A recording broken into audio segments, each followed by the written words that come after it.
Wow, ang ganda naman ng lip tint mo. Saan mo nabili to? Yun ang tanong ng 16 na taong gulang na si Cristel sa kaibigan niyang si Diana. Mula pa noon, gandang-ganda siya sa mga gamit ng kaibigan. Nasa Japan kasi ang mama nito, kaya lahat ng gamit at luho ni Diana ay nasusunod. Isang bagay na gusto rin sanang maranasan ni Cristel. Huminga ng malalim si Cristel. O Diana, ikaw na lang palagi ang may pinakabago at pinakamagandang makeup at beauty products sa lahat ng kaklase natin. Ngumisi naman ito. Well, gustong-gusto kong makipagsabayan sa mga uso. Super ganda ng bagong lip tint na to. Long lasting pa. Saka wala namang pakialam si Mommy sa mga binibili ko. Sinusuportahan niya pa nga ako eh. Tumango ang isa pa niyang kaibigan. Oo, matagal ko na rin gustong bilhin yan. Si ate ang bibili para sa akin. Ibang shade naman. Napanguso si Cristel. Mabuti pang mga kaibigan niya. Palaging sunod ang luho. Samantalang siya, iiyak pa siya ng malala bago makuha ang gusto niya. Ano ba naman kasing aasahan niya sa tatay niyang basurero lang? Bumuntong hininga si Cristel. Mabuti pa kayo, nakakainggit naman. Wala pa akong ganyan. Ang ganda-ganda ng mga gamit niyo. Magkakaroon din ako niyan. Tumawa si Diana. Okay, kung gusto mo, habang wala ka pa nito, pwede ka rin gumamit. Bibili na lang ako kapag naubos. Ngumisi ang isa pa nilang kaibigan. Ang sweet mo talaga, Diana. Umismid si Cristel. Naiinis siyang si Diana na naman ang bida. Gusto niyang mapansin din naman siya ng mga kaibigan at mga kaklase nila. Hindi niya lang magawa dahil wala siya ng mga bagay na mayroon ito. Peki nang umiti si Cristel.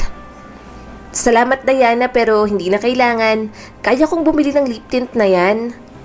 Tumaas naman ang isang kilay nito. Walang problema, Cristel. Kasi 'di ba, sa ating lahat, ikaw naman palagi yung nahuhuli sa uso. Pinakalma ni Cristel ang sarili.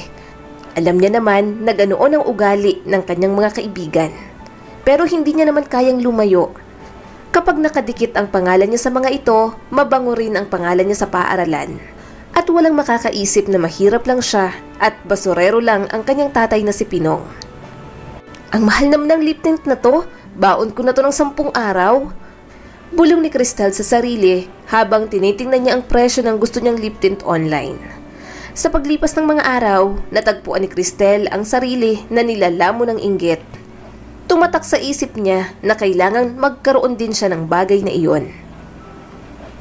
O anak, nakauwi ka na pala. Bakit ngayon ka lang? Tanong ng tatay niyang si Pinong pagpasok niya ng bahay. Hubarin mo na yung uniform mo at nang malabhan ko na. Bumuntong hininga si Cristel. Tatay, may pera ka po ba? Napalingon naman ang nanay niyang si Lisa. Inilapag nito sa mesa ang ulam nila na pritong galunggong. Bakit? Anong gagawin mo sa pera? Kasi po, may babayaran po ako sa school. Lumapit agad ang tatay niyang si Pinong.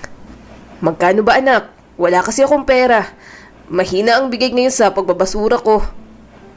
500 po, sagot niya rito. Bumaha ang gulat sa mukha ng kanyang ina. Ang laki naman ng 500 pesos. Saan mo gagamitin, Cristel? May ambagan po kami sa school. Malaki po yung gastos kaya malaki po yung perang kailangan. Mahinang sabi niya pa. Kinakabahan talaga siya. Hanggang niyang makalusot, gustong-gusto niya na talagang bumili ng lip tint na iyon. Bumuntong hininga si Pinong. Kailangan na ba agad yan, Cristel? Hindi ko kayang ganyang kalaki. Marami tayong gastusin sa bahay. Pag-iipunan ko pa yan. Tumango siya kaagad. Okay lang po. Basta makakapagbigay ka po. Makakapaghintay naman sila. Napangiti si Pinong. O shit, magbihis ka na para makakain ka na. Mag-aaral ka pa. Tuwang-tuwa si Cristel na pumasok sa loob ng kwarto para magbihis. Mabuti na lang, nagbitiw ng pangako ang tatay niya. Ganoon si Pinong, hindi niya man nakukuha ang lahat ng gusto niya, wala itong pangakong hindi tinutupad. Paglabas ni Cristel ng kwarto, naabutan niyang tinitingnan ni Pinong ang mga notebook niya. Sanay na siya sa gawaing iyon ng kanyang ama. Mula bata pa, ito ang nag-aayos ng mga ginagamit niya sa school. Basta ang pinagagawa lang sa kanya, mag-aral ng mabuti. Kahit wala ng award o medalya, basta makatapos siya sa pag-aaral, sapat na iyon sa kanyang ama. Nako Cristel, sira na pala tong dulo ng notebook mo. Dapat iniingatan mo ito. Ilang beses na kitang pinagsasabihan dito, di ba? Magtutuloy-tuloy ang sira nito kapag hindi ko inayos. Malumanay na sabi ni Pinong sa kanya. Maarte siyang umupo sa hapag. Nabasa po kasi yan ng ulan nung isang araw. Kumunot naman ang noon nito. Ha? Di ba may payong ka naman? Hindi ko nakakaligtaang ilagay ang payong mo sa bag mo. Napangiwi si Cristel. Ayoko pong gamitin yung payong. Nakakawala po ng poise. Bakit naman po kasi payong na free sa biniling gatas galing yung payong? Nakakahiya po. Pinagtatawanan po ako ng mga kaklase ko. Tiningnan ni Pinong ang payong at ibinuka iyon. Ano namang nakakahiya dito? Mas matibay nga to kaysa sa mga nabibili dyan sa bangketa. Isa pa, mas gugustuhin mo pang magkasakit kaysa gamitin tong payong na to? Napairap si Cristel. Okay naman po, sumasakay naman po kami ng mga kaibigan ko. Isa pa, malalaki ang payong nila at magaganda po. Totoo naman kasi yon. Ayaw ni Cristel gamitin ang payong na yon. Pati mga notebook na galing sa politiko, ayaw niya ring gamitin. Kahit balutan pa ng tatay niya ng maganda, hindi pa rin makakaligtas sa mga mata ng kaibigan niya. Kakaiba rin kasi ang papel na ginagamit sa mga pinamimigay na school supplies ng mga politiko sa kanila. Binatukan siya ng nanay niyang si Lisa. Ikaw, Cristel, habang lumalaki ka nagiging maldita ka na. Tigilan mo yung kaartihan mo, ha? Nagtatrabaho ng maayos at marangal para sa atin yung tatay mo. Tapos gaganyanin mo? Masama siyang tumingin sa nanay niya. Bakit kailangan niyo pong batukan pa ako? Para magising ka dyan sa kaartehan mo. Saad naman ni Lisa. Tumayo si Pinong at inawat ang asawa. Lisa, huwag mo nang bungangaan yung si Cristel. Nag-aaral naman siya ng mabuti. Hindi naman siya nagpapabaya sa grades niya. Nanlaki ang mga mata ni Lisa. Hindi. Dapat malaman ng batang yan na kung tutuusin ang swerte-swerte niya. Ang daming ibang bata dyan hindi makapag-aral, hindi makakain ng 3 beses sa isang araw, walang tirahan, iniwan pa ng mga magulang. Samantalang itong si Cristel, binibigay mo lahat, kaunting ungot lang. Parang naging background music na ang mga salita ni Lisa sa bahay na iyon. Hindi na pinapakinggan ni Cristel ang mga sermon nito, paulit-ulit na lang din naman. Ano bang swerte sa buhay nila? Mahirap lang sila. Nakatira sa squatters area, walang maayos na trabaho ang kanyang mga magulang. Hindi niya makuha ang lahat ng gusto niya. Hindi niya masunod ang kanyang luho. Anong swerte doon? Sige pa, kumain ka pa. Parang pumapayat ka, Cristel. Dapat kumakain ka ng marami. Sabi pa ng kanyang ama. Ibinigay pa sa kanya ni Pinong ang buntot ng galunggong. Kahit ulo na lang ang natira dito, ayos lang. Basta busog siya, masaya na ito. Ganoon kabait at mapagbigay ang kanyang ama pagdating sa kanya. Sa mga sumunod na araw, hindi pa rin mapakali si Cristel. Gusto niya talagang magkaroon ng lip tint. Sa araw-araw na nakikita niyang mayroon ang kanyang mga kaklase, sumasama ang kanyang loob. Minsan nga, parang gusto niya nalang umabsent dahil sa labis na inggit. Ang tagal naman ni Papa. Sabi niya ngayon niya ibibigay yung pera. Mahinang bulong ni Cristel sa sarili. Tinawag siya ng kanyang ina. Cristel, halika nga muna rito. Tiklupin mo tong mga damit natin na nakatambak sa upuan. Saglit lang po, nanay. Inaabangan ko po si tatay. Bakit ang tagal niya pong umuwi? Tanong niya sa ina. Baka may ibang racket. Hayaan mo na yun. Uuwi rin yun. Bilisan mo na. Sundin mong utos ko para magamit ko yung tray dito sa mga kinuha kong labada mula kay Aling Ason. Pumasok na lang si Cristel sa loob. Tiniklop niya ang mga damit. Hindi na siya makapaghintay na matanggap ang perang hinihingi niya. Nagsinungaling pa nga siya para doon. Nandito na ako. Ilang sandali pa, saad ng kanyang amang si Pinong. Nagliwanag ang mukha ni Cristel sa tunog ng pagbukas ng pinto. Pumasok roon ang kanyang ama. May pagod na ngiti sa mga labi nito. Walang inaksayang oras si Cristel sa paglapit sa ama. Tatay, may pera na po ba kayong ibibigay sa akin? Tanong niya rito. Humalakhak si Pinong, masuyong ginulo ang kanyang buhok. Siyempre naman anak ko, ito na oh. Inabot ni Pinong sa kanyang isang malutong na 500 piso. Lumundag sa tuwa ang puso ng dalaga habang hawak-hawak ang pera sa kanyang kamay. Nakikita niya ng sarili niyang binibili ang gusto niyang lip tint. Tatay, sobrang saya ko. Nakahanap ka na rin ng paraan para maibigay sa akin ng 500 piso na kailangan ko. Natutuwang sabi ni Cristel. Napangiti si Pinong. Natutuwa ako, anak. Alam kong nahihirapan ka at iniisip mo yung tungkol sa kailangan mong bayaran sa school. Alam mo naman kahit ano, susuportahan ko lalo na kung tungkol sa pag-aaral mo. Tumango naman siya. Thank you po talaga at naiintindihan mo ko palagi, tatay. Kailangan ko po talaga ang perang to para sa project na yon. Siyempre anak, gusto kong makuha mo ang lahat ng kailangan mo para hindi ka masyadong mahirapan sa pag-aaral. Niyakap niyang ama. Salamat tatay, the best ka po talaga. Maya-maya ay pumasok si Lisa sa loob. Oh, ano nangyari dyan sa paa mo, Pinong? Bakit dumudugo? Bumaba ang tingin ni Cristel sa ama. Sa kanya lang nakita ang kalagayan nito. May benda ang mga paa at may bakas ng dugo roon. Ano bang nangyari sa'yo? Natatarantang tanong ni Lisa sa asawa. Marahang umupo si Pinong. Pagbaba ko sa truck, may bubog pala sa tambakan, kaya ayan. Napailing si Lisa.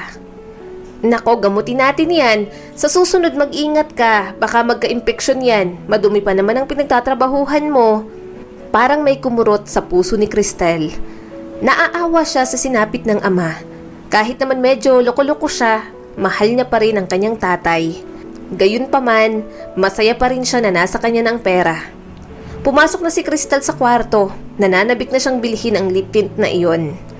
Maingat niyang nilagay sa wallet ang pera. Sa wakas, magkakaroon na siya ng lip tint na pinapangarap niya. Kinabukasan, masaya talaga si Cristel kasamang mga kaibigan. Hindi na siya makapaghintay na matapos ang klase. Yun nga lang, may ibang plano pala ang mga ito at sa tingin niya, hindi na naman siya makakasabay. Huminga si Cristel ng malalim. Girls, hindi ako sigurado kung makakasama ako sa inyo kumain sa labas ngayong gabi. Medyo ubos na kasi ang cash ko ngayon eh. Napatingin sa kanya ang isang kaibigan nila. Hi Cristel, isang kainan lang. Hindi mo dapat palampasin to. Ayaw mo ba kaming kabanding? Kinagat ni Cristel ang pang-ibabang labi. Gusto niya nga iyon. Gustong gusto niyang lumabas kasama ang mga ito.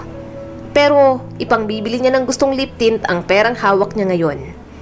Isa pa, 50 pesos lang ang normal na baon niya araw-araw. Kaya saan naman aabot iyon? Tumango si Diana. Oo nga Cristel, pupunta kami sa paborito naming coffee shop. May bago raw doon. Favorite mo rin naman kumain doon, 'di ba? Gusto mong makaligtaan ng masasarap na pagkain? Umiling si Cristel. Alam ko, pero hindi ko talaga kayang bayaran ngayon kung gagala ako. Kailangan kong itabi ang pera ko para sa ibang bagay. Sarkastikong tumawa ang isa niyang kaibigan. Oh, so kawawa ka naman pala. Para kumain lang sa labas kasama kami, hindi mo pa afford? Nasaktan agad ang ego niya. Ha? Afford ko yan, hindi lang talaga ako pwede ngayon. Bumuntong hininga si Diana. Ayos lang Cristel, naiintindihan namin. Hindi mo kaya kumain sa labas, kaya kami na lang. Tara na girls. Hindi nagustuhan ni Cristel ang pressure na dulot ng mga ito sa kanya. Sige, sasama ako pero milk tea lang ang orderin ko. Natagpuan ni Cristel ang kanyang sarili kasama ang barkada. Sa usong cafe na madalas nilang puntahan. Habang nagkakwentuhan at nagtatawanan, hindi napigilan ni Cristel na makaramdam ng kasiyahan kapag kasama ang mga ito. Gayunpaman, si Diana pa rin ang center of attraction sa kanila. Gusto niya rin iyon. Nais niyang dumating ang araw na siya naman ang titingnan ng mga tao sa paligid niya ng may inggit. Tiningnan ni Cristel ang menu. Napalunok siya sa mga presyo. Mahal ang mga nandoon. Kahit mag-order pa siya ng isa lang, mahal pa rin. Anong gusto mo, Cristel? Tanong sa kanya ng isang kaklase. Tipid siyang umiti. Isang frap at cheesecake katulad ng order ni Diana. Napangiti naman si Diana sa kanya. Masarap yon, I swear. Nang mag-order na, confident na inilabas ni Cristel ang kanyang wallet. Handa na siyang magbayad para sa kanyang pagkain. Ngunit habang naaalala niya ang mga bayarin, lumubog ang puso niya. Wala nang 500 pisong bigay ng kanyang ama. Nabalot ang takot ni Cristel nang malaman niyang wala na siyang sapat na pera para bilhin ang lip tint na gusto niya. Papaano niya haharapin ang kanyang mga kaibigan kung wala ang gustong-gusto niyang makeup product? Hindi ako makapaniwalang gumastos ako ng sobra ngayong araw. Mahinang bulong niya. Tumawang isa niyang kaibigan. Ano ka ba? Okay lang yan. Parang treat na rin natin to sa sarili natin. Ang hirap kaya ng exam. Bumuntong hininga si Cristel. Tama ka, paminsan-minsan kailangan ko rin ipamper ang sarili ko. Magkakaroon pa rin naman ako ng pera. Ngumisi si Diana. Baka sa susunod magdadalawang isip ka na naman bago sumama sa amin. Magtatampo kami kapag hindi ka sumama. Tumangon na lamang si Cristel. Pero habang bumabaon ng katotohanan ng kanyang mga ginawa, nadama niya ang guilt sa kanyang dibdib. Minamanipulan niyang kabaitan ng kanyang ama. Inaabuso ang tiwala nito para sa sarili niyang hinahangad. Sa isang mabigat na puso, alam niya na kasakiman ang umiral sa kanya. Sa mga sumunod na araw, inuusig siya ng konsensya pero hindi siya magpapakumbaba. Hindi siya hihingi ng paumanhin sa kanyang ama para sa panlilinlang na ginawa niya. Para kay Cristel, deserve niya naman iyon. Hindi matanggap ni Cristel na wala sa kanyang mga kamay ang mamahaling lip tint. Kailangan niyang gumawa ng paraan para magkaroon nun. Pero saan siya kukuha ng pera? Tumayo si Cristel sa harap ng kanyang amang si Pinong. Nakaukit ang pagkadismaya sa bawat linya ng mukha ni Cristel. Kumunot ang kanyang mga kilay at ang mga labi ay naglapat sa isang matatag na linya. Tatay, may kailangan po akong sabihin sa inyo. Tumunghay sa kanya si Pinong. Ano yun anak? Bumuntong hininga siya. Tatay, kailangan ko ng karagdagang baon. Dagdagan mo po naman. Saan po ba aabot ang 50 pesos kung baon araw-araw? Sorry Cristel, pero hindi ko magagawa yun. Marahang sabi ni Pinong. Gusto niya agad magprotesta. Bakit hindi? Halata ang pagod sa mukha ni Pinong. Maraming kalyo ang mga kamay nito. Nasa mga mata nito ang pagod sa isang mahabang araw na trabaho bilang isang basurero. Gusto ko sanang mabigyan ka ng mas marami anak, pero alam mo naman ang sweldo ko ay halos kulang pa sa mga gastos natin. Wala akong sapat na pera. Basurero lang ako at sapat lang ang sweldo ko para sa gastusin natin sa bahay. Paliwanag ni Pinong. Ngunit ayaw ni Cristel tanggapin ang paliwanag na iyon. Karapatan niyang mag-demand ng ganoon. Nag-aaral naman siya ng mabuti. Hindi po sapat yun tatay. Bulalas ni Cristel. Kailangan ko ng mas maraming baon. Kailangan kong bumili ng mga gamit na pinapabili sa school. Hindi rin ako makasabay sa uso ngayon. Kasi yung mga damit ko, kapag hindi galing sa ukay, original nga, pinamigay lang naman, pinaglumaan ng iba. Tatay, dalaga na ako. Nahihiya na rin naman po ako. Tumango naman ang kanyang ama. Alam ko anak, pero hindi kita mabibigyan ng mas maraming pera kaysa sa meron ako. Yun lang ang kaya ko. Tumulo ang mga luha ni Cristel. Napaka-unfair mo po. Bakit hindi ka nalang pumasok sa mas magandang trabaho? Nag-iisa niyo na nga po akong anak. Hirap na hirap pa kayong palakihin ako. Ibigay ang mga gusto ko. Bumuntong hininga ang kanyang ama. Alam mo namang hindi ganun kadali yun, Cristel. Maliit lang ang katawan ko at hindi para sa masyadong mabibigat na trabaho. Isa pa, wala akong pinag-aralan anak. Kaya nga palagi kitang sinasabihang mag-aral ng mabuti dahil ayaw kong maranasan mo ang naranasan namin ng nanay mo. Sumabog ang panibagong mga luha niya. Wala akong pakialam. Kailangan ko ng mas maraming pera at kukunin ko yun. Anak naman, huwag ka namang ganyan. Umiling naman si Cristel. Seryoso ako. Gagawa ko ng paraan para makakuha ng pera na kailangan ko. Kahit na magnakaw pa ako. Ano, gusto mo? Magiging magnanakaw na lang ang anak mo? Cristel, ano ba yung sinasabi mo? Malalagay ka sa gulo kapag ginawa mo yan. Sigaw ng kanyang ama. Anong gagawin ko? Yung baon ng mga kaibigan ko, 1,000 sa isang linggo. Tapos ako, 50 pesos lang. Kapag kasama sa pamasahe, 20 na lang ang matitira. Ano pang nabili ko? Pagod na akong maging mahirap. Pagod na po akong umalis nang walang mga bagay na gusto ko. Gusto ko pong kung anong meron sila, meron din ako. Bumuntong hininga si Pinong. Hindi ko na alam kung anong gagawin sa'yo, Cristel. Padabog siyang pumasok sa loob ng kwarto. Doon niya iniyak ang sama ng loob niya. Alam niyang maling sagutin ng ganoon si Pinong pero hindi niya makontrol ang kanyang emosyon. Tiningnang mabuti ni Cristel ang hilera ng mga lip tints. Natagpuan niya ang sarili niya sa store. Wala siyang perang dala pero gusto niya talaga ang makeup product na iyon. Kinuha niya ang shade na gusto niya. Tinupok siya ng desperasyon. Kailangan niyang gumawa ng paraan para magkaroon ng nasabing lip tint. Sa isang mabilis at palihim na galaw, inilagay niyang lip tint sa kailaliman ng bulsa ng kanyang palda. Habang naglalakad si Cristel patungo sa labasan ng makeup store, napahinto siya. Isang malakas na tunog ang umalingaw-ngaw. Yon ang alarm sa store na yon. Hinawakan agad siya ng gwardya. "Sandali, iha, may ninakaw ka yata. Patingin ang bag mo," sabi sa kanya nito. Nanlaki ang mga mata niya at umatras siya. "Wala po." "Tumigil ka dyan, saan ka pupunta? Tatakas ka ba?" tanong sa kanya nito. Bumaha ang takot sa dibdib ni Cristel. "Wala po akong ginawa." "Hindi tutunog ang alarm kung wala kang kinuha. Akin na yung bag mo," saad ng gwardya sa kanya. Nangilid ang kanyang mga luha.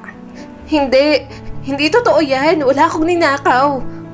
Kinalkal ng gwardyang bag niya. "Huwag kang magsinungaling sa akin. Alam kong may ninakaw ka. Nasaan? Saan mo itinago?" Lumapit ang manager sa kanya. Pinagtitinginan na sila ng mga tao. Nag-aakusa ang mga titig na bumungad sa kanya. Bumalot kay Cristel ang takot.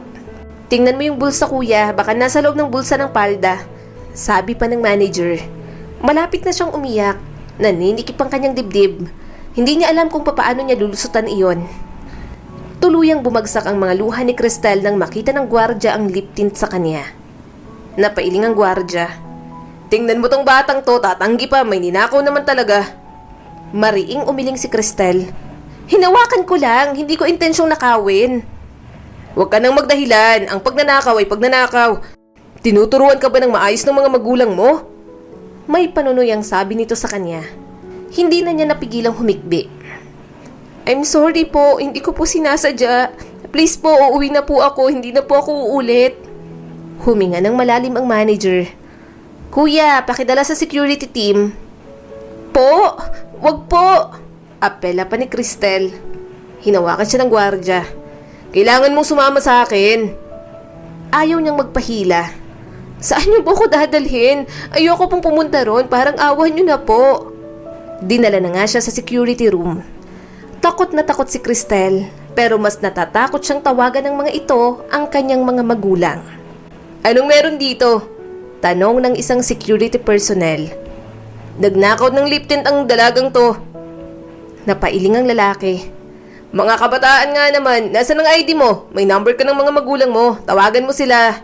Minor na edad ka pa lang, sila dapat ang magsettle nito para sa'yo." Halos lumuhod na si Cristel para lang pagbigyan siya. "Please po, hindi ko po sinasadyang magnakaw. Hindi ko kayang bilhin yon, pero nabawi nyo naman po, di ba? Pauwiin nyo na lang po ako." "Hindi yan ang problema namin. Nagnakaw ka pa rin. Ang pagnanakaw ay isang krimen. May parusa ka rin na dapat matanggap," saad pa nito. Pero kahit anong pagmamakaawang gawin niya, hindi pa rin siya pinagbigyan. Tinawagan na nga ang kanyang mga magulang. Nang dumating ang tatay niyang si Pinong, napayuko na lang siya. Hindi niya kayang tingnan ng diretso ang kanyang ama. Dahil sa ginawa ni Cristel, pinagbayad ng danyo sa Pinong. Sising-sisi siya sa ginawa niya. Hindi niya rin naman inaasahang mahuhuli siya ng ganoon. Kaya pagka-uwi, puro sermon ang natanggap niya mula sa kanyang mga magulang. "Cristel, paano mo to nagawa? Talaga bang nagnakaw ka? Hindi ka namin pinalaki ng ganyan ni Lisa." Singhal ng kanyang ama. Iyon ang unang beses na makita niyang galit na galit si Pinong. Madalas itong kalmado at maunawain. Pero sa pagkakataong iyon, doon niya lang napagtanto ang bigat ng kanyang ginawa. Suminghap si Cristel. "Pasensya na po, tatay. Hindi ko po sinasadya." Napailing naman si Lisa. "Hindi mo dapat ginawa yon. Kailan ka pa natutong magnakaw, ha?" "Hindi mo sinasadya. Nagnakaw ka. Intensyon mo yon. Oo, marami kaming pagkukulang ng nanay mo. Hindi namin maibigay lahat ng gusto mo, pero ni minsan, hindi namin sinabing magnakaw ka. Kasi lahat ng bagay dito sa mundo dapat pinaghihirapan. Naiintindihan mo ba yon?" Patuloy pa ni Pinong. Humikbi si Cristel. Alam ko naman po yun. Talagang gusto ko lang po talaga yung lip tint. Sobrang inggit lang po ako sa mga kaibigan ko. Sandaling tumahimik ang kanyang ama. Halata ang pagkadismaya nito. Napayuko siya lalo. Walang tamang dahilan ang mga maling ginawa mo, Cristel. Alam mong mali ang magnakaw. Malaki ka na. Hindi ka na dapat tinuturuan ng ganito. Sermon pa sa kanya ni Pinong. Sorry po talaga. Nanginginig ang boses na sabi niya rito. Kunot na kunot ang noo ni Pinong. Eskwelahan at bahay ka lang simula ngayon. Bawal ka na munang gumala at sumama sa mga kaibigan mo na yan. Bakas ang pagtutol sa mukha ni Cristel. Pero tatay, kailangan kitang turuan ng leksyon nang matuto kang mali ang ginagawa mo. Mariing sabi ng kanyang ama. Tumayo naman siya. Nagsorry na nga po ako, diba? Hindi ko na nga po uulitin. Hindi! Sigaw ng kanyang ama. Pumunta ka na sa kwarto mo at magpahinga. Huwag mo na akong sagutin ng ganyan. Kailangan mong magtanda. Lumipas ang mga araw, dala-dala ni Cristel ang bigat ng kanyang kasalanan. Talagang hindi siya pinayagang gumala. Gustong-gusto niya pa namang sumama pero pamasahe lang talaga ang binigay sa kanya ng kanyang tatay. At may baon na lang siyang pagkain para hindi magutom. Lumalaki lang ang pagtatampo niya rito. Talagang hindi ka sasama sa amin. Sayang, sasama si Lance. Di ba crush mo yon? Sabi sa kanya ni Diana. Bumaha ang panghihinayang sa dibdib ni Cristel. Sorry talaga, papagalitan ako ni tatay eh. Next time na lang. Kaya malungkot siyang umuwi ng hapong iyon. Pagkarating niya sa bahay, nag-aral na lang siya. Dumating na ang kanyang ama. Nagkatinginan sila pero hindi niya ito pinansin.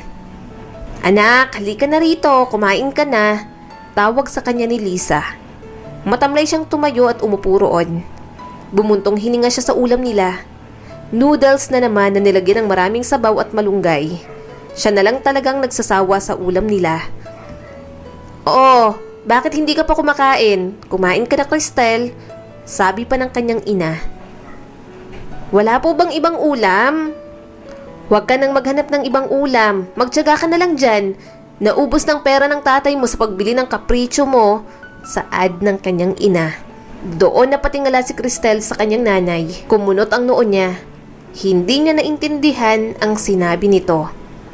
Nanlaki na lang ang mga mata ni Cristel nang may ilapag na plastik si Pinong sa ibabaw ng lamesa. Parang tatalo ng puso niya sa tuwa nang makita ang lip tint na gustong-gusto niya. Malawak ang ngisi ni Cristel. Tay, sobrang saya ko po. Binili mo po ako ng lip tint na gusto ko. Talaga po bang sa akin na to? Tumango naman si Pinong. Oo, sa'yo na yun anak. Huwag ka nang magtampo sa akin ha. Alam ko kung gaano mo ito ginusto kaya nagawa mong nakawin to. Pasensya na sa pagbabawal ko sa'yo. Gusto ko lang namang magtanda ka na sa maling ginagawa mo. Tumango si Cristel. Ayos lang po yon. Alam kong mali po ang ginawa ko. Pasensya na po. Hindi na po talaga mauulit. Pangako po yan. Hinaplos ni Pinong ang buhok niya. Huwag mo na ulit gagawin yun ha. Pasensya ka na anak. Opo, hindi ko na po gagawin. Salamat po talaga dito. Hindi ko po inasahang ibibili niyo ako nito. I love you po tatay. Umismid naman si Lisa. Ay sus Pinong, kaya lumalaki yung ulo ng anak mo, hindi mo matiis. Kaya hindi matuto sa buhay, lagi mo na lang kinukonsente. Tumawa naman si Pinong. Hayaan mo na Lisa, mahalaga sa aking masayang anak natin. Kaya kinabukasan, excited na pumasok si Cristel. Maaga pa siyang gumising para makapag-ayos. Nang maging satisfied na, ngiting-ngiti siyang pumunta sa school. Girls, tingnan yung labi ko oh. Nginuso niyang mga labi niya. Nanlaki ang mga mata ng kanyang kaibigan. Ano yan? Wow, meron ka na rin? Masaya siyang tumango. Oo, hindi ko na rin kailangang humingi sa inyo. Ang ganda no, bagay sa akin. Sa wakas, nakakuha na rin ako ng katulad ng lip tint na meron din kayo. Abala si Cristel sa pakikipag-usap sa mga kaibigan nang biglang pumasok si Lance sa classroom nila. Nakuha nito ang atensyon ng lahat dahil sa tangkad at kumpiyansa nito. Kumalabog ang puso ni Cristel nang maramdaman ang titig ni Lance sa kanya. Lumapit ang lalaki para itong kumikinang sa kanyang mga mata. Napalunok si Cristel. Hi Lance! Mahinang bati niya sa binata. Gumuhit naman ang ngiti sa mga labi nito. Cristel, pwede ba kitang makausap saglit? Nanlaki ang mga mata niya. Oo naman. Iniisip ko kung gusto mong makipag-date minsan. Alam kong ayaw ng mga magulang mo na magkaroon ka ng boyfriend pero hindi ko mapigilan ang nararamdaman ko para sa'yo.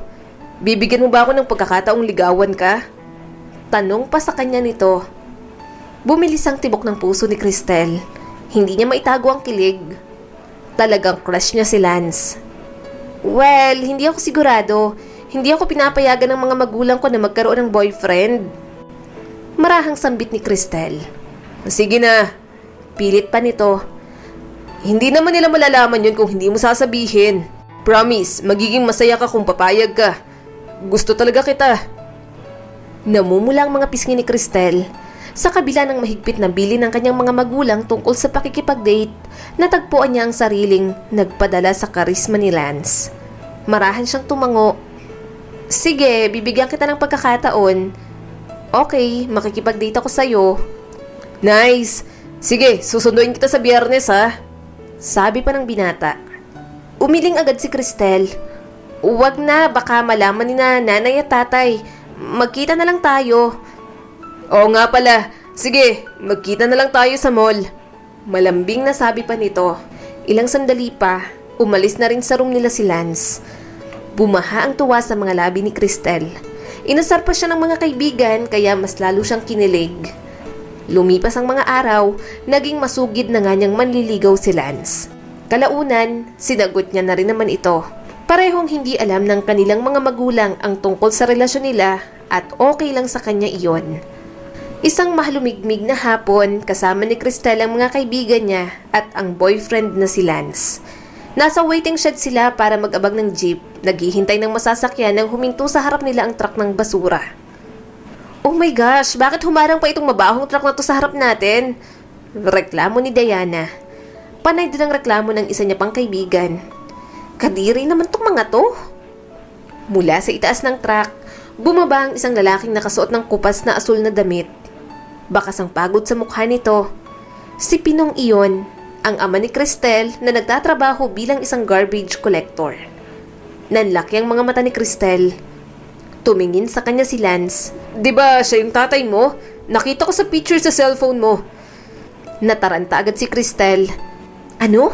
Hindi ko tatay yan. Hindi ko nga siya kilala. Ang kanyang mga kaibigan ay nagpalitan ng mga tingin. May pangungutya roon. Hindi niya yung gusto.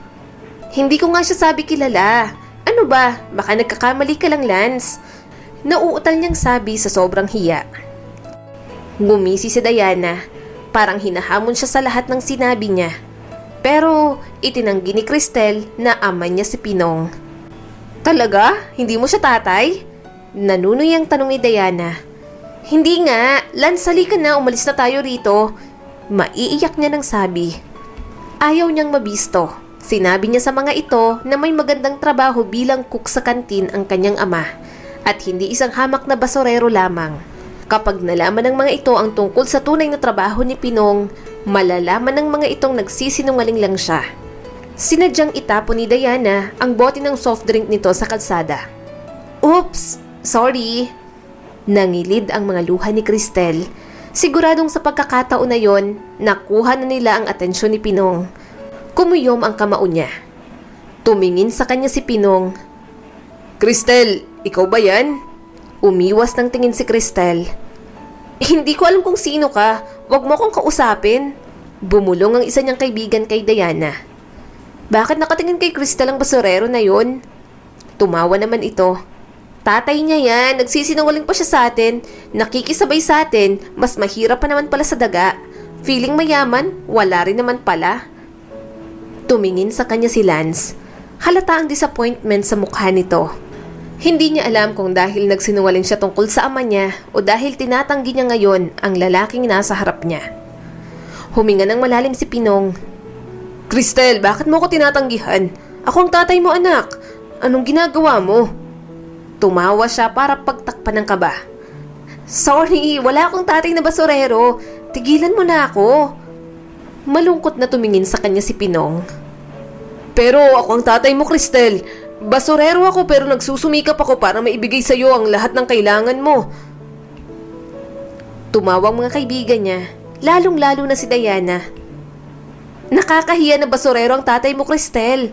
Pero mas nakakahiyang malamang nagsisinungaling ka. Kung ako sa'yo, umamin ka na. Tatay mo siya. Bumaha ang frustration sa mukha ni Cristel. Sabi ko sa inyo, hindi ko nga siya kilala. Nanginginig ang mga kamay na sinampal siya ni Pinong. Hindi ko maintindihan kung bakit nahihiya ka sa akin, Cristel. Anong nakakahiya sa trabaho ko? Tumingin si Pinong sa mga kaibigan niya.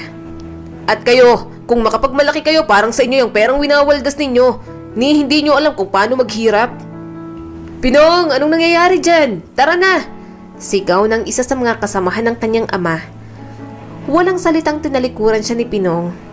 Napaiyak na lang siya. Hindi akalain ni Cristel na sasampalin siya ng ganoon ng tatay niya sa harap ng kanyang mga kaibigan. Sa sandaling iyon, alam ni Cristel na sobra ng ginawa niya. Nasa dibdib niyang lungkot at kahihiyan. Siya mismo ang naglayo ng sarili niya kay Pinong na nagmamahal sa kanya. Nang makasakay na siya sa jeep, naalala niyang malungkot na tingin ni Pinong. Kinagat niyang pang-ibang labi. Hindi niya alam kung anong naghihintay sa kanya pag uwi ng bahay. Kung galit ang tatay niya, mas galit na galit ang ina niyang si Lisa. Nasampal pa siya ng ilang beses. Muntik pa siyang sabunutan kung hindi lang napigilan ni Pinong. Alam mo, yung pananagot mo sa amin, pinapalagpas namin. Kada ungot mo sa mga gusto mo, binibigay namin. Pero sumusobra ka na. Talagang ikinahiya mo ang tatay mo ng ganon? Si Pinong na nag-aalaga at nagmamahal sa'yo ng sobra, nagawa mo ikahiya ng ganon? Anong klasik ang anak, Cristel? Di ka man lang marunong magpasalamat sa ama mong nagpapakahirap para lang matugunan yung kapritsyo mo. Tuloy-tuloy nalita niya ng nanay niyang si Lisa. Tumulo ang mga luha ni Cristel. Sorry po. Mahinahon ang boses ni Pinong pero may bahid ng hinanakit. Cristel, paano mo nagawa sa akin ito? Pinunasan niyang mga luha. Hindi ko po sinasadya, tatay. Ayaw ko lang naman pong pagtawanan nila ako. Nangilid ang mga luha ng kanyang ama. Hindi mo sinasadya? Basurero ako pero ginawa mo naman akong basura sa harap ng mga kaibigan mo, anak. Bakit naman ganun, Cristel? Sobrang nakakahiya na bang maging tatay mo ako? I'm sorry po, nahihiya po talaga ako. Hindi ko matanggap na basurero lang po kayo. Pag-amin niya pa rito. Nanginginig ang mga labi ng kanyang ama. Anong nakakahiya sa pagiging basurero ko, anak? Marangal na trabaho naman to, ha. Bakit mo ginagawa to sa akin? Alam mo bang parang dinudurog mo ang puso ko? Mahal na mahal kita, Cristel. Mahal na mahal ko kayo ng nanay mo pero bakit naman ganito? Mahal din naman po kita. Kaya lang gusto ko po nang magkaroon ka ng mas magandang trabaho. Yung hindi po mabaho at nakakadiri. Marahang saad niya pa rito. Tuluyan ng tumulo ang mga luha ni Pinong. Sino bang may ayaw, anak? Gusto ko rin ng mas magandang trabaho para maibigay lahat ng gusto ninyo ng nanay mo. Pero anong magagawa ko? Ito lang ako, Cristel. Hindi ako mayaman. Hindi ako nakapag-aral. Kaya nga ginagawa ko lahat para makapagtapos ka. Para kahit doon man lang maipagmalaki mo ako. Na kahit ganito lang ang tatay mo, na ibigay ko sa iyo magandang kinabukasan. Pero hindi mangyayari yun, di ba? Kasi kahit anong mangyari, paulit-ulit mo lang akong ikakahiya. Lumipas ang mga araw, naramdaman ni Cristel ang galit ng kanyang ama. Hindi siya nito pinapansin. Malamig ang trato nito sa kanya, ganoon din ang nanay niya. Pakiramdam ni Cristel, walang may gusto sa kanya sa bahay na iyon. Para maghanap ng comfort, pumunta siya sa kasintahang si Lance. Iyon nga lang, hindi niya inasahang makikitang nakikipag-date ito kay Diana. Napagdesisyon na niyang kumprontahin ito. Lance, kailangan nating mag-usap. Ano tong nalaman kung nakikipag-date ka pala kay Diana? Puno ng akusasyon na tanong niya rito. Cristel, magpapaliwanag ako. Dapat lang kasi nasasaktan ako sa ginagawa mong to. Sorry, Cristel. Hindi ko sinasadya na mangyari to. Nagsimula kaming magkaibigan at nag-evolve ang mga bagay-bagay. Tapos lagi ka pang problemado nitong mga nakaraang araw. Nawalan ka na ng oras sa akin at si Diana ang nandyan. Pag-amin nito sa kanya, nangilid ang mga luha ni Cristel. Pero alam mo kung anong nararamdaman ko sa'yo. Alam mong may relasyon tayo. Ano? Ganun na lang yun? Bakas ang guilt sa mukha nito. Alam ko, pasensya ka na. Hindi ko sinasadyang saktan ka pero bata pa naman tayo.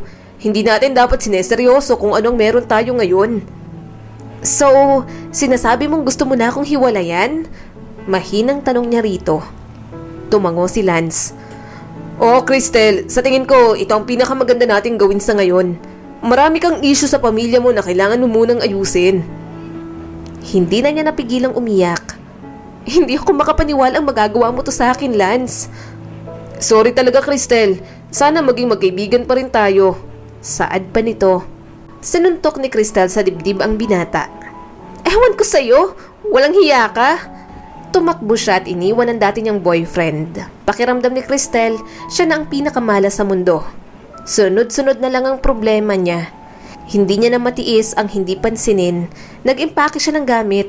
Pagkalabas niya, natigilan ng kanyang mga magulang nang makitang mga gamit na dala niya. Anong ginagawa mo? Bakit may mga dala kang gamit? Saan ka pupunta? Sunod-sunod na tanong ng kanyang ina. Pinunasan niyang mga luha. Aalis na ako rito. Total wala naman akong halaga sa inyo. Lagi na lang ako ang mali. Hindi niyo iniisip ang nararamdaman ko. Lumapit sa kanya si Lisa. Ano ba? Ano, maglalayas ka? Saan ka pupunta? Nahihibang ka na ba? Oo, aalis na ako. Ayoko na dito. Di ko kayo kailangan. Pagod na ako sa inyo. Sawang-sawa na ako sa buhay na to. Sigaw niya pa sa mga magulang niya. Nakatanggap na naman siya ng sampal mula sa kanyang ina. Wala kang utang na loob. Parang hindi na ikaw si Cristel na pinalaki namin ni Pinong. Sa wakas, nagsalita ng kanyang ama. Lisa, hayaan mong umalis. Ano? Gulat na tanong ng kanyang ina. Malamig na tumingin sa kanya si Pinong. Gusto mong umalis, 'di ba? Bukas ang pinto, umalis ka na. Pero itong tatandaan mo, ikaw ang umalis, kaya matuto kang bumalik. Hindi na ako babalik dito. Lakas loob niyang sigaw sa kanyang mga magulang. Tumulo ang mga luha ni Cristel. Mataas ang ego niya. Hindi siya babalik doon. Papatunayan niyang kaya niyang kanyang sarili. Nang gabing iyon, napagdesisyon na niyang makituloy muna sa kaibigan niyang si Enya. Mabuti na lang at tinanggap siya nito. Nakakabigla ka naman, bakit bigla kang naglaya sa inyo? Tanong sa kanya nito. Pinunasan ni Cristel ang mga luha. Ayoko na sa kanila, parang di na nila ako tinuturing na anak. Ikaw din naman kasi, kasalanan mo. Paano yan? Anong balak mo? Tanong pa ni Enya. Hindi ko pa alam, pero baka maghanap muna ako ng pwede kong gawing trabaho.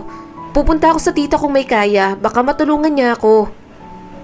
O sige, dito ka muna. Papayag naman yung mga magulang ko. Ang tito ko lang ang kasama ko rito sa kasi lola. Medyo iwasan mo lang ang tito ko kasi medyo mainitin ang ulo.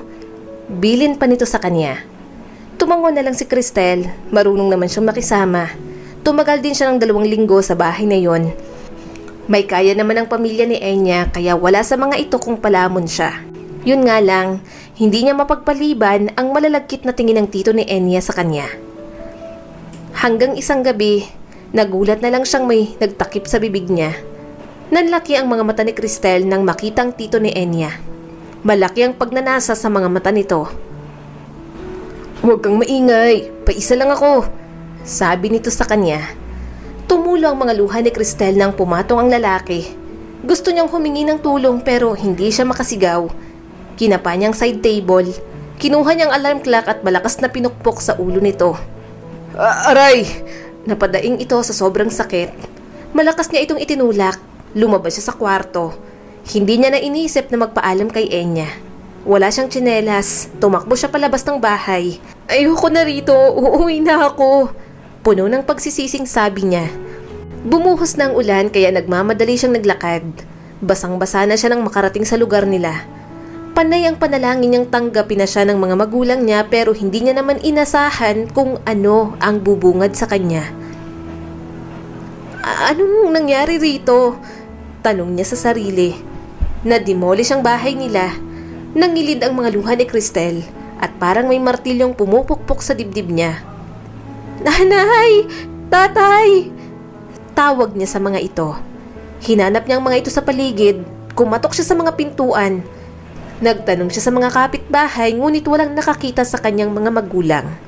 Hindi alam ng mga ito kung saan lumipat ang pamilya niya. Nakaupo siya malapit sa lugar na yon, magdamag na umulan. Umaasa siyang bumalik ang kanyang mga magulang roon. Ngunit sumapit ang umaga, walang Pinong at Lisa na dumating para siya ay sunduin. Tumayo siya sa harap ng bahay nilang ginibana. "Nasaan na po kayo?" "Excuse me, miss, may problema ba?" Tanong ng babaeng napansin siya sa daan. Lumingon siya rito, nangingilid ang mga luha. "Umuwi po ako pero wala ng bahay namin. Hindi ko po alam kung saan hahanapin ang mga magulang ko." Bakas ang awa rito. "Sorry, marahil may notice o impormasyon ako sa pamilya mo. Gusto mo bang samahan kita? Pumunta tayo sa pinakamalapit na opisina ng gobyerno at magtanong. Basang-basa ka na, iha." Tipid siyang umiti. "Maraming salamat po." Pagpunta nila sa City Hall, sinabi sa kanya na binigyan ng shelter ang mga magulang niya. Pero pwede ring pumunta sa mga kamag-anak kung gusto ng mga ito. Hiningi niya ang address ng shelter pero hindi niya nakita ang mga magulang niya roon. Tuluyan na yata talaga siyang iniwan ng mga ito. Nakaramdam siya ng matinding pagsisisi sa kanyang kalooban. Habang binabaybay ni Cristel ang daan patungo sa bakanteng lote, lumuhod siya sa gitna ng mga guho. Naalala niya ang tawa na minsang narinig sa bahay nilang nakatayo roon. Miss na miss niya ng init ng yakap ng kanyang ina at ang mahigpit ngunit mapagmahal na tingin ng kanyang ama. Papaano niya hinayaang mawala ang lahat ng iyon? "Sorry po sa lahat ng nagawa ko. Miss na miss ko na po kayo. Gusto ko na pong bumalik pero paano po ako babalik sa inyo?" Humahaguluhol niyang sabi sa kawalan. Habang lumulubog ang araw, natagpuan ni Cristel ang kanyang sariling puno ng pagsisisi. Naramdaman niya ang bigat ng kanyang mga pagkakamali. "Nasaan na po kayo ngayon? Ligtas ba kayo? Nagtanim po ba kayo ng sama ng loob sa akin? Mahal na mahal ko po kayo." Nanginginig na saad ni Cristel. Kinagabihan, wala siyang magawa kundi ang matulog sa gilid ng kalsada. Ayaw niyang umalis doon. Umaasa pa rin siyang babalikan siya ng mga magulang niya. Alam ni Cristel na kailangan niyang hanapin ang mga magulang para itama ang kanyang mga pagkakamali. Hinang-hina na si Cristel. Gutom na rin. Tumayo siya para maghanap ng pagkain. Pagtawid niya sa kalsada, muntik na siyang mabangga ng sasakyan. Sinapo niyang ulo. Hilong-hilo na siya. Ilang sandali pa, tuluyan na nga siyang nawala ng malay. Makalipas ang 4 na taon. "Hindi ka talaga marunong sumunod sa instructions, Cristel. Ang dali-dali ng pinapagawa ko, hindi mo pa nagawa. Sabi ko, labhan mo yung paborito kong damit dahil gagamitin ko." Yon ang litanya ng amo ni Cristel, ang taong nagligtas sa kanya at ginawa siyang katulong. Wala naman siyang choice, wala siyang mapupuntahan. Kailangan niya rin ng pera, kaya tinanggap niya na lang. Yun nga lang, 4 na taon na siyang nagtitiis. Mga sipa at sabunot palagi ang natatanggap niya sa among babae, lalo na kapag pumapalpak siya. "Sorry po talaga, ma'am." Nauutal na sabi ni Cristel. Napairap ito at sinabunutan pa siya ulit. "Dalhin mo yan sa trabaho ko, isunod mo. Kailangan ko yan mamayang hapon para sa event. Perwisyo ka talaga sa buhay ko." Nakahinga si Cristel ng maluwag nang makaalis ng amo niya. Kasalanan niya rin naman kasi, late na siyang umuwi kagabi. Tumambay na naman kasi siya sa lugar kung saan nakatayo noon ang bahay nila. May establishment nang nakatayo doon pero umaasa pa rin siyang bumalik ang kanyang nanay at tatay. Mapait siyang napangiti. "Kung kasama ko lang kayo, nanay at tatay, kahit mahirap tayo, ayos lang. Miss na miss ko na kayo. Yung pagturing niyo sa akin na parang prinsesa ninyo." Napailing na lang siya. Inayos niya ng damit na gusto ng reklamador niyang amo.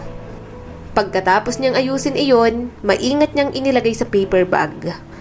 Pagkarating sa building, namangha siya sa mga nakikitang empleyado. Sa mga ganoong lugar niya din gustong magtrabaho. Sayang lang at hindi niya natapos ang pag-aaral. Matyaga siyang naghintay sa lobby. Tumayo siya nang makitang amo niya. "Sana naman okay na yan, oh." Masungit na sabi pa nito. Tumango siya kaagad. Opo, okay na po yan. Naplansya ko na rin. Natigilan si Cristel nang makitang nanay niyang si Lisa na pumasok sa building na iyon. Pusturang-pustura ito pero hindi siya pwedeng magkamali. Iyon ang kanyang ina. Oh, saan ka pupunta? Bawal ka dyan. Mahigpit na hinawakan ng amo niya ang kanyang braso. Parang maluluha na si Cristel. Hindi po. Pupuntahan ko lang po ang nanay ko. Siya po ang nanay kong matagal ko nang hinahanap. Mapanuyang tumawang kanyang amo. Nagpapatawa ka ba? Asawa siya ng isa sa may pinakamalaking shares dito sa company. Tigilan mo ang ilusyon mong yan. Umuwi ka na nga. Huwag mo akong ipahiya rito. Pero ma'am, hindi. Malilintikan ka sa akin. Umuwi ka na. Banta pa nito sa kanya. Tinulak siya nito palabas. Bumagsak tuloy siya sa sahig. Ma'am, parang awa niyo na po. Lalapit lang po ako. Kukumpirmahin ko lang po kung siyang nanay ko. Anong nangyayari dito? Baritonong tanong ng lalaki sa kanyang likuran. Umayos agad ang amo ni Cristel. Paglingon ni Cristel, nanlaki ang mga mata niya nang makita ang kanyang ama. Maganda ang tindig nito at nakasuot ng mamahaling suit. Kabababa lang din ito ng sasakyan. Sir, pasensya na po. Kasambahay ko lang po siya. Nagpupumilit na makausap si madam. Nag-iilusyon siya. Confident na sabi pa nito. Pero hindi niya pinansin iyon. Tuloy-tuloy na bumagsak ang mga luha niya. Wala siyang pakialam kahit pagtinginan siya ng mga tao. Sa halip na tumayo, lumuhod siya sa harap nito. Sorry po. Halos hindi makahingang sabi niya. Mas lalo siyang napaiyak nang itayo siya ni Pinong at mahigpit na yakapin. Sa wakas, bumalik ka na. Ginantihan niyang yakap nito. Gustong-gusto ko pong bumalik pero hindi ko po alam kung papaano. Natuto na po ako sa lahat ng pagkakamali ko. Sorry po talaga. Miss na miss ko na po kayo ni nanay. Hinaplos ni Pinong ang buhok niya. Mayaman na tayo anak. Hindi mo na kailangang umalis. Mariin siyang umiling. Wala na siyang pakialam sa yaman. Ang mahalaga lang sa kanya makasama at muling maramdaman ang pagmamahal ng mga magulang niya. Kumawala sa yakap si Pinong at hinarap ang amo niya. Bakit mo sinasaktan ng anak ko? Nakita ko ang nangyari. Tinulak mo ng malakas si Cristel. Sir, hindi ko po alam na anak niyo siya. May bahid na takot na sabi nito. Napailing si Pinong. Anak ko man o hindi ka pa rin dapat nananakit ng kapwa mo. Hindi porke mas magandang trabaho mo at mas nakakaangat ka, may karapatan ka ng alipustahin ng iba. Anong pangalan mo at saang department ka? Amelia po, marketing. Lumingon si Pinong sa sekretary nito. Ikaw nang bahala sa kanya. Alam mo nang gagawin. Tumango naman ang sekretary. Manghang-mangha si Cristel sa tatay niya. Namalayan niya na lang na sinama siya nito sa bago nilang tahanan. Hindi pa rin po ako makapaniwala. Papaano po kayo yumaman ng ganito? Tanong niya sa mga ito. Ngumiti ang kanyang ina. Nanalo ako sa loto anak. May mga nakilala kaming negosyanteng tumulong sa amin kaya mas lalong lumago ang negosyo namin. Pasensya ka na anak. Hindi namin alam na babalik ka. Pero walang araw na hindi ka namin inisip. Ito kasing tatay mo. Mataas din ang pride. Mag-ama nga kayo. Inilapag ni Pinong ang pagkain sa lamesa. Sorry anak, mahal na mahal kita. Alam mo yan, hindi ko lang talaga matanggap na nakuha mong maglayas noon at ikahiya ako sa kabila ng pinakita namin sa iyo ng nanay mo. Niyakap niya ito ulit. Sorry din po, immature din po ako noon pero lagi niyo akong iniintindi. Ang mahalaga, sama-sama na po tayo ulit. Simula ng araw na yon, nagkaroon ng bagong buhay si Cristel kasama ang pamilya niya. Bumalik siya ulit sa pag-aaral. Isang umaga, nakita niyang hirap na hirap ang kasambahay nila sa pagbubuhat ng basura. Tinulungan niya ito para masama na sa maghahakot ng basura. Iaabot niya sana dito ang garbage bag pero natigilan siya nang makita kung sino iyon. Diana? Umiwas ng tingin ng dati niyang kaibigan. Cristel, ikaw pala yan. Akin na yung basura mo. Umawang ang bibig niya. Ang pinakasosyal niyang kaklase noon, hindi niya inaasahang makikita niyang basurera pala. Hanggang makapasok siya sa loob ng bahay, iyon pa rin ang iniisip niya. Iba rin talaga kumilos ang Diyos sa mga buhay nila. Oh, parang ang lalim ng iniisip mo anak. Ayos ka lang ba? Tanong ni Pinong sa kanya. Mahigpit niya itong niyakap. Sobrang proud po akong kayong naging tatay ko. Hindi ko po ikinakahiyang basurero kayo noon. 16 na taon niyo po akong binuhay dahil doon. Maraming salamat po. Mahinang tumawa si Pinong. Salamat din anak. Napangiti si Cristel. Kasama niya ng pamilya niya at higit sa lahat, natuto na siya sa mga pagkakamali niya. Wala na yata siyang ibang mahihiling pa. Maraming salamat sa patuloy na panonood sa aking munting channel. Kung nagustuhan mo ang videong ito ay huwag mong kalimutang mag-like and subscribe at pakipindot mo na rin ang notification bell para updated ka sa mga susunod nating video.